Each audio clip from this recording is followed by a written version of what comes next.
तर जालना जिल्ह्यातल्या मंठा तालुक्यातील तळणी परिसरात मुसळधार पावसामुळे नदी नाले दुथडी भरून वाहत आहेत।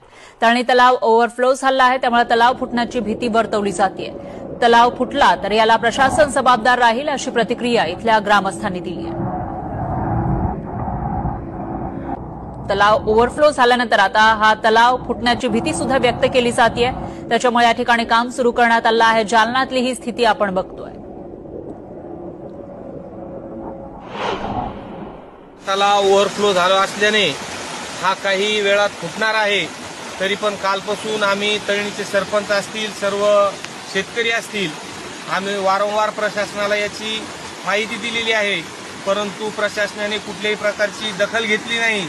आणि या तलावाच्या जर फुटल्याच्या कारणाने जर शेतकऱ्याचे व नागरिकांचे व गावकऱ्यांचे जर नुकसान झाले तर यास प्रशासन जबाबदार राहील।